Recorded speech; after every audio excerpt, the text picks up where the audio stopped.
Good evening, everyone. It's me, Dr. Plague. Thanks for joining me tonight. I've been a little sick lately, so I haven't really got anything ready for Monday, but I thought I might put out something a little different. This story is actually the first story that appeared on my channel, and if you go back and listen to it, it's a bit of a mess. So, what I thought I would do is re-record it to show you the improvements we've come through over the last couple of years. So, I hope you enjoy Shaky Leg Mary. When I was in college, I worked for a local hospital, one of the largest in North Georgia outside of Atlanta. I won't name drop because they probably don't want to be mentioned, but this hospital was huge. I'd worked clerical jobs in a few other hospitals, but you could have easily fit 3 of my previous facilities in this place. That being said, it was a mismatched monstrosity of old and new. The new medical promenade might have been a modern architectural marvel, but areas like the ER and the admin hallway still looked much as they had in the 1970s. It's a place at war with itself, constantly changing, but also constantly staying the same. That's probably why there are so many ghost stories connected to this place. Working at the ER desk, I came in for a lot of rumors, especially since I worked the night shift.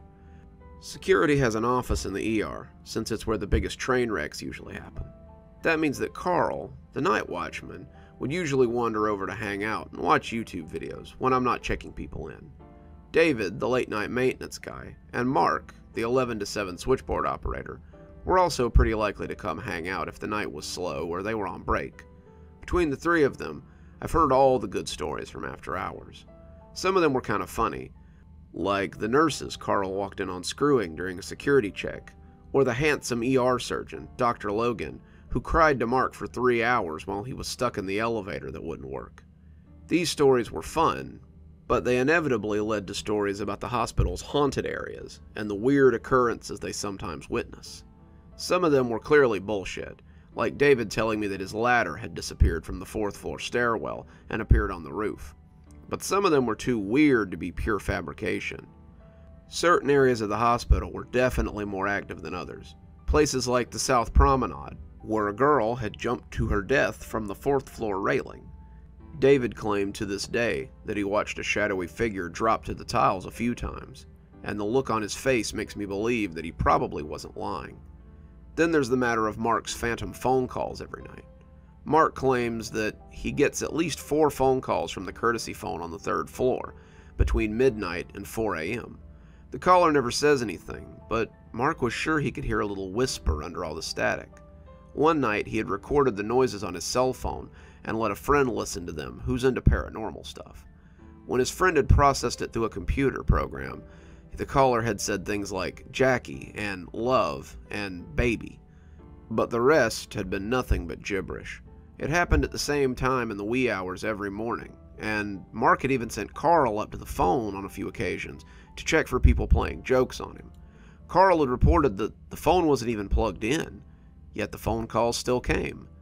Then, of course, there was Shaky Leg Mary. Many members of the hospital staff had seen the entity known as Shaky Leg Mary. She had been seen in the ambulance bay, in the ER, in the pass-through hallways where she was wheeled into surgery, but more often, she was seen wandering the OR hallways after hours. She had been a homeless woman that had been run over in front of Mary of Mercy one night, before I was even hired. Her skull had been crushed, her lungs mostly collapsed, and her left leg had been a tangled mess of bones and flesh. They had rushed her to the ER as quickly as they could, but she had died on the table as they tried to operate on her. She had made frequent appearances after that, though. So when Carl came staggering up an hour ago, looking starey and pale, I knew he had seen something. I figured he'd had another situation with a combative patient, but it turned out to be a little worse than that. I just saw her," he whispered, like he was afraid to say it out loud. I looked up from my YouTube video and clicked pause after I'd had a look at him. "Saw who?" I asked. "Mary. Shaky Leg Mary," he said. "I saw her in the surgical hallway." I told him to tell me the story, and he shakingly obliged. Carl had been doing his rounds as he usually did when he saw her. He had come through the surgical center, checking doors and making sure everything was secured. It was 3 a.m., and he was making his way briskly about his appointed rounds so he could stop by the cafeteria and get a cup of coffee before he headed upstairs to continue. All he had to do was cut through the surgical OR hallway, check the operating room doors, and he'd come out next to the cafeteria. He had opened the door, and that's when he'd seen her. She'd been standing in the hallway, her back to Carl, and he had pulled out his flashlight to shine it at her. He was just about to yell at her, tell her that this was a restricted area, and that's when he had finally noticed her leg. It was twisted up like a bent signpost, and he watched as it flexed weirdly beneath her.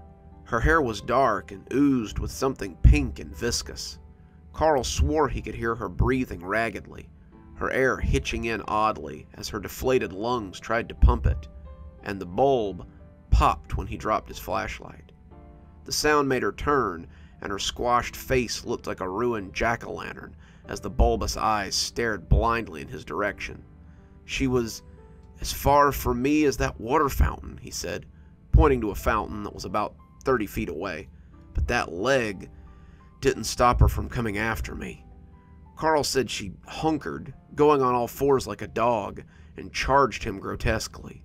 Carl backpedaled, trying to run, but had tripped over his feet and fallen onto his rump at the least opportune time. She was gasping and closing in on him, jaws opening weirdly and a mouth that was mostly broken, when Carl thought to close the door between the two of them. He kicked out shakily and slammed the heavy door shut just as she was about to jump at him. She hit it like a cannonball and then screamed like an angry wildcat. As he sprawled there, panting, in the lighted hallway, he heard her slamming into the door 6 or 7 times before he found his feet and ran to somewhere where he knew there would be people. That's what had brought him to me.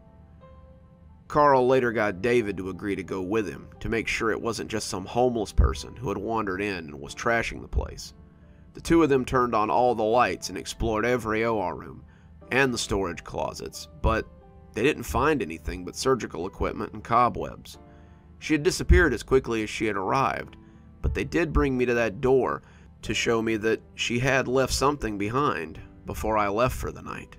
David showed me a heavy indent on the OR side of the door that had left a deep mark in the metal there. The door's a little bent too, he added. I'm sure I can fix the track on it before the week is out, though he was emphatic about the fact that he wouldn't fix it after dark. Carl never went into the OR hallway again after hours, and the legend of Shaky Leg Mary continued to grow.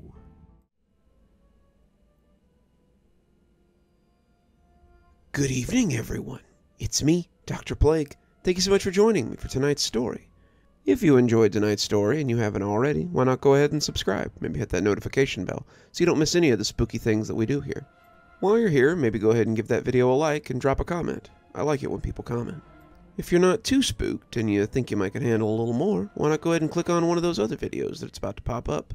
Maybe check out one of our playlists. There's quite a few. If you'd like to support the channel more monetarily, I'd suggest maybe you go pick up a copy of my latest book. There's a link below.